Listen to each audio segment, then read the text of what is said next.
Sir SK maths. Last video में मैंने करवाए थे जो 2.5 एक्सरसाइज है उसमें से मैंने बोला था कि एक क्वेश्चन जो है और करवाना है, वो 10th क्वेश्चन था, तो वो मैंने याद करवाना है।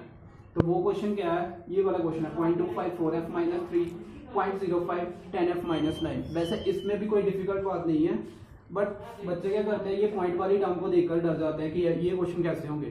तो इसमें भी कुछ भी डिफरेंट नहीं है, पिछले क्वेश्चन जैसे किए हैं वैसे ये वाला भी क्वेश्चन था, बस इसमें क्या है, ये पॉइंट वाली टर्म्स आ गई हैं, तो इसलिए मैंने ये सॉल्व करवाना है।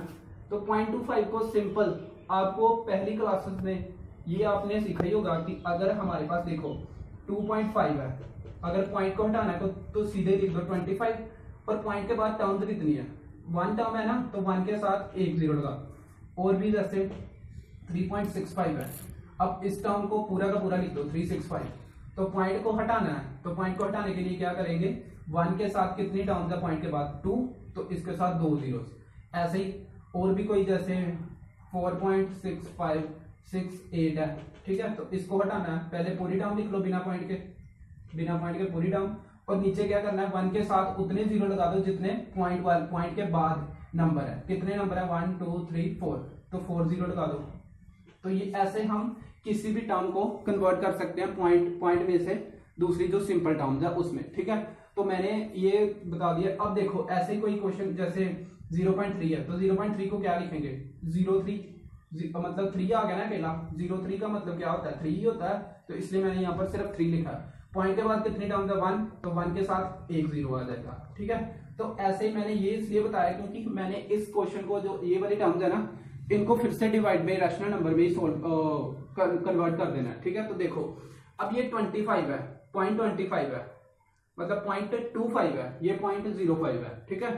तो 0.25 का देखो, 0.25 को मैंने क्या कर देना, चेंज कर देना दूसरे में।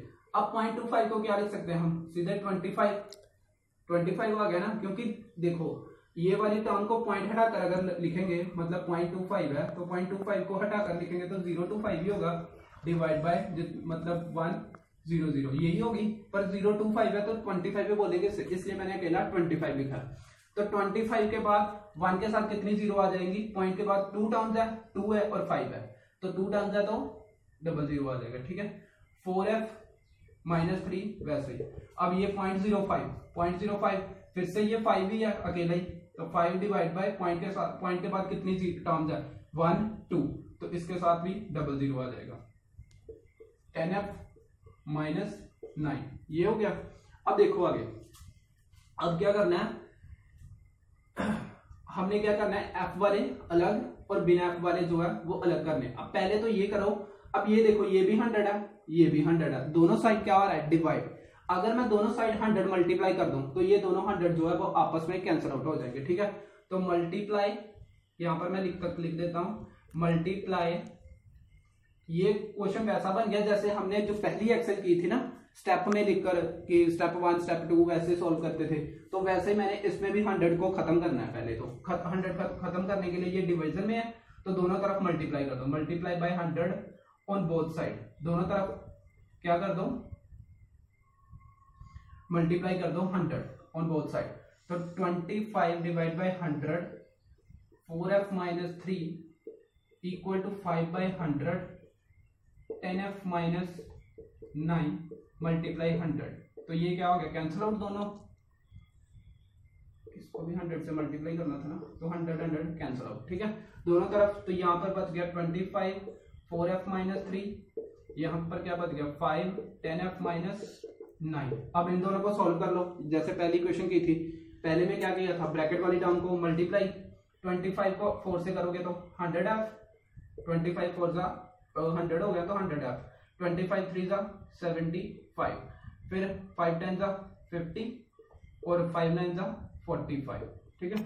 अब f वाले अलग और बिना f वाले अलग, 100f, ये 50f, इसके साथ साइन कौन सा है, प्लस का, तो इधर आएगा तो माइनस।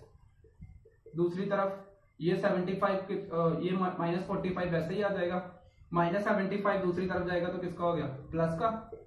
अब 100 में से 50 गई तो 50f और 45 75, इन दोनों को सॉल्व करोगे तो 75 45 में माइनस किया तो कितना हो गया 30, यस 30। ठीक है, तो f की वैल्यू क्या होगी 50 डिवाइड बाय 30, 0 से 0 कैंसिल आउट, तो f किसके इक्वल हो गया, नहीं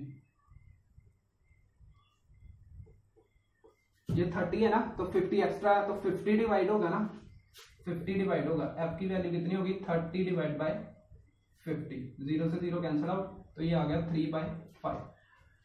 तो f की वैल्यू क्या होगी हमारे पास 3/5, f की वैल्यू है 3/5।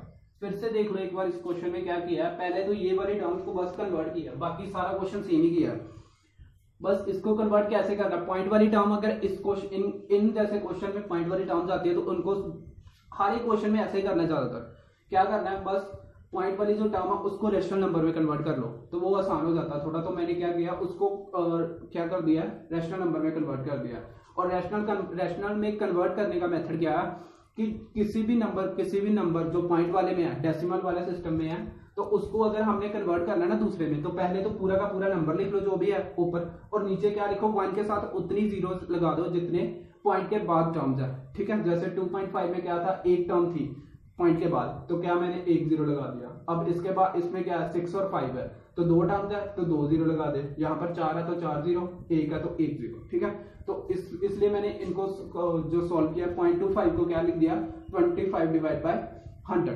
25/100।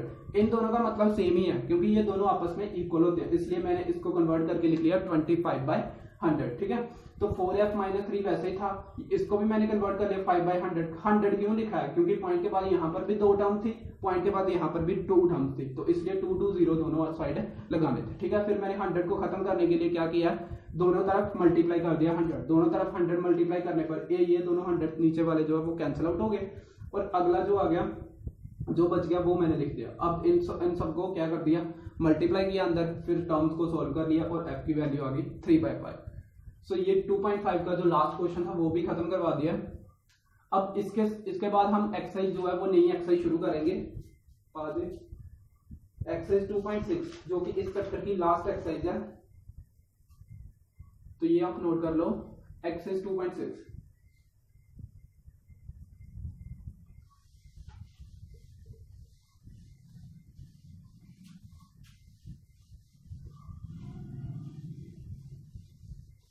एक्सरसाइज 2.6 में भी क्वेश्चन ऐसा ही है जैसे ये वाली 2.5 भी है ना, तो 2.6 में भी वैसे ही क्वेश्चन है, थोड़ा सा डिफरेंस है बस। जैसे पहला क्वेश्चन तो बिल्कुल सिंपल है। फर्स्ट क्वेश्चन जो है वो है 8x - 2 divide by 3x, 8x - 2 divide by 3x। तो इसको सॉल्व कैसे करना है, इक्वल टू 2 है, तो इसको सॉल्व कैसे करना है, पहले 3 को मल्टीप्लाई कर दो, 8x - 2, 3 2 6x हो गया, क्योंकि इसको मल्टीप्लाई करना है ना, मतलब यहाँ पर मैं ये लिख सकता हूँ 2 × 3x। क्यों, क्योंकि 3 जो है वो डिवाइड में था, तो पूरा का पूरा 3x है, तो दूसरी तरफ जाएगा तो किसका हो गया मल्टीप्लाई का। अब 8x - 2 ये कितना हो गया 6x तो इधर ले आओ और 2 को उधर ले जाओ दूसरी तरफ, क्योंकि x वाले अलग करने हैं ना, तो 8x 6 इधर आएगा तो माइनस का, 2 उधर जाएगा तो प्लस का, तो 2 प्लस का हो गया ना, तो 8x - 6x कितना हो गया 2x इज इक्वल टू 2, और x की वैल्यू कितनी होगी 2 डिवाइड बाय 2 1, तो x की वैल्यू कितनी आ गई 1। इसके बाद जो है इसका जो फिफ्थ क्वेश्चन है वो थोड़ा टफ है, तो फिफ्थ क्वेश्चन करवा देता हूँ। फिफ्थ क्वेश्चन है 7y + 4 divide by y + 2, 7y + 4 y + 2 - 4/3। इसमें क्या करना है क्रॉस मल्टीप्लाई का मतलब 3 को ये वाला 3 को इधर और y + 2 को इधर, मतलब 7y + 4 के साथ किसको मल्टीप्लाई कर देना 3 को, और y + 2 को किसके साथ -4y + 2। तो ये पिछले वाला क्वेश्चन हो गया जो मैंने 2.5 एक्सरसाइज में सॉल्व करवाए थे, तो इसको सॉल्व कर लो। पहले 3 को मल्टीप्लाई, 3 7 21y + 3 4 12 -4y + -8। ये क्या किया 3 7 21y 3 4 12 इक्वल टू, अब माइनस है, मैंने पहले ही बोला था कि अगर नेगेटिव आएगा टर्म के बाहर तो हमने क्या कर देना अंदर वाले साइन दोनों चेंज कर देने हैं। इसके साथ प्लस है क्योंकि इसके साथ कोई साइन नहीं है, इसका मतलब इसके साथ क्या है प्लस, तो प्लस की जगह पर माइनस, यहाँ पे प्लस है, प्लस की जगह पर माइनस, और 4 को अंदर मल्टीप्लाई 4/8 और दोनों के साथ नेगेटिव साइन। अब y वाले कॉमन कर लो, एक साइड कर लो, 21/4 इधर आएगा तो प्लस का, -8 12 उधर जाएगा तो माइनस का, 21 + 4 कितना हो गया 25/-8 - 12 -20, y इज इक्वल टू -20/25। तो ये आ गया 4 5 20, 5 5 25, तो y की वैल्यू कितनी होगी -4/5। तो ये आपके 2.6 के जो क्वेश्चन है 1 और 5 खत्म हो गया। इसके बाद 6th और 7th क्वेश्चन है जो स्टेटमेंट वाला है, उसमें भी थोड़ा स्टेटमेंट समझने वाली है बस, बाकी क्वेश्चन सेम ही है। तो करते हैं 6th क्वेश्चन। 6th क्वेश्चन में बोला है उसने the ages of Hari and Harry, कोई दो लड़के हैं Hari and Harry, Hari and Harry दो लड़के हैं, उनकी एज की रेशो गिवन है हमें, एज की रेशो जो है वो गिवन है 5:7। 4 year from now the ratio of their ages will be 3/4, find the present age। उसने बोला कि हरी और हैरी दो लड़के हैं, इनकी रेशो गिवन है एज की 5:7, पहले 5:7 है, तो उसने बोला कि 4 साल बाद आफ्टर 4 year क्या होता है, आफ्टर 4 year इनकी जो एज की रेशो है वो बन जाती है 3:4। हाँ, इनकी एज की रेशो क्या बन जाती है 3:4। ठीक है, अब इसको कैसे करना है, पहले तो रेशो वाला क्वेश्चन है, तो रेशो वाले क्वेश्चन में मैंने पहले बता दिया क्या करना होता है, मेजर लेट करनी होती है। तो लेट किसकी मेजर करनी है, क्योंकि इसमें उसने एज की बात की है, तो एज की बात की है, तो let x be the measure of age, let x be the measure of ages both of the boy, measure of the age बोल देते हैं क्या, let x be the measure of age. तो आगे so therefore age of Hari क्या हो जाएगा 5x, क्यों, क्योंकि 5:7 गिवन है ना, तो age of Hari and Harry है तो 7x, दूसरे की क्या होगी 7x, क्यों, क्योंकि 5:7 हमें उन दोनों की एज की रेशो गिवन थी, 5x - 5x 7x। अब उसने बोला था 4 year लेटर, 4 साल बाद क्या होगा, पहले तो 4 साल बाद क्या होगा, इन दोनों की एज में 4 साल ऐड हो जाएंगे, तो एज ऑफ हरी क्या हो जाएगी, एज ऑफ हरी हो जाएगी 5x + 4 और एज ऑफ हैरी क्या हो जाएगी 7x + 4। Bye according to condition उसने बोला था कि 4 year लेटर मतलब 4 साल बाद क्या हो जाएगी, इन दोनों की जो एज की रेशो वो बन जाएगी 3:4। रेशो को हम 3/4 भी लिख सकते हैं, दोनों का सेम मतलब है, 3:4 बन जाएगी। तो इसलिए इन दोनों की रेशो मतलब 5x + 4 divide by 7x + 4 equal किसके हो जाएगी 3/4 के। ठीक है, क्या किया उसने बोला था कि 4 साल बाद इनकी एज की जो रेशो है, मतलब ये भी तो 4 साल बाद इनकी एज ही है, और उनकी रेशो क्या बन जाएगी 3/4, मतलब इन दोनों की जो रेशो है, इन दोनों की रेशो का मतलब इन दोनों को डिवाइड करना, 5x + 4 डिवाइड बाय 7x + 4 वो इक्वल किसके आ जाएगा 3/4 के। तो इसको अब सॉल्व कैसे करना है, 4 को इधर मल्टीप्लाई, 7x वाले को उधर, 4 × 5x + 4 एंड 3 × 7x + 4।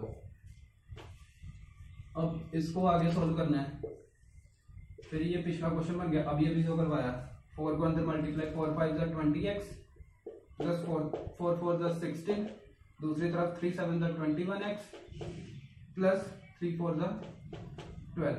ठीक है, अब x वाली एक साइड ले आओ, दूसरी वाली एक साइड, 21 इधर आएगा तो माइनस का, 16 उधर जाएगा तो वो भी माइनस का, 20 में से 21 माइनस करने हैं तो 1 आ गया ना, बट 1 किसका आना है माइनस का, क्यों, क्योंकि बड़े नंबर के साथ क्या है नेगेटिव। 12 में से 16 माइनस करने हैं तो 16 - 12 कितना हो गया 4 के साथ माइनस का साइन, क्यों, क्योंकि बड़े टर्म के साथ क्या है नेगेटिव। अब ये माइनस दोनों कैंसिल आउट, तो x की वैल्यू कितनी होगी 4, ये वाला माइनस भी कैंसिल, ये वाला भी, क्योंकि दोनों तरफ है ना, तो माइनस कैंसिल आउट, तो x की वैल्यू कितनी होगी 4। देयरफॉर एज ऑफ हरी कितनी थी, हरी की एज थी 5x, मतलब 5 × 4 कितनी है 20, और एज ऑफ हैरी कितनी है, एज ऑफ हैरी है 7x, तो 7 × 4 इज इक्वल टू 28 ईयर्स। तो ये दोनों की एज आ गई। ये क्वेश्चन नोट कर लो, 6th question. So next question 7th question है, जो कि इस एक्सरसाइज का लास्ट क्वेश्चन है। कहता है कि the denominator of a rational number is greater than its numerator by 8 if the numerator is increased by 17 and the denominator is decreased by 1, the number obtained is 3/2। पहली line उसे बोली है denominator जो है किसी रैशनल नंबर का, वो क्या है, उसके न्यूमिनेटर से 8 ज्यादा है। ठीक है, तो मैंने क्या किया, पहले तो लेट कर लिया कि न्यूमिनेटर जो है वो किसके इक्वल है, न्यूमिनेटर है जो वो किसके इक्वल है, एक्स के, और उसने बोला जो डिनोमिनेटर है वो 8 ज्यादा है न्यूमिनेटर से। सो न्यूमिनेटर से 8 ज्यादा मतलब x + 8 हो गया। तो उसने बोला था आगे कि अगर हम न्यूमिनेटर को 17 इंक्रीज कर दें और डिनोमिनेटर को 1 डिक्रीज कर दें, मतलब न्यूमिनेटर में 17 ऐड कर देना और डिनोमिनेटर है जो उसमें 1 माइनस कर देना। न्यूमिनेटर था x, उसमें 17 ऐड कर दिया, डिनोमिनेटर था x + 8 तो उसमें 1 माइनस कर दिया। तो उसने बोला कि ये रेशो क्या बन जाती है, ये जो नंबर है वो क्या बन जाता है 3/2। तो इसलिए मैंने इसको 3/2 के इक्वल लिख दिया। अब आगे x + 17, x + 8 - 1, 8 - 1 कितना हो गया 7, तो x + 17 / x + 7 is equal to 3/2। अब इसको पिछले क्वेश्चन कैसे किया, 2 को इधर मल्टीप्लाई, 3 के साथ ये वाला पूरा मल्टीप्लाई।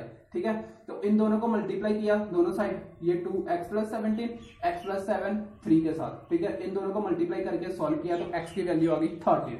ठीक है, तो x की वैल्यू 13 हमने निकाल लिया। तो 13 x को क्या लेकर चले थे, न्यूमिनेटर इक्वल टू x, तो x की वैल्यू क्या आ गई 13 और डिनोमिनेटर क्या है x + 8, x + 8 मतलब 13 + 8 डिवाइड बाय 13 + 8 कितना हो गया 21।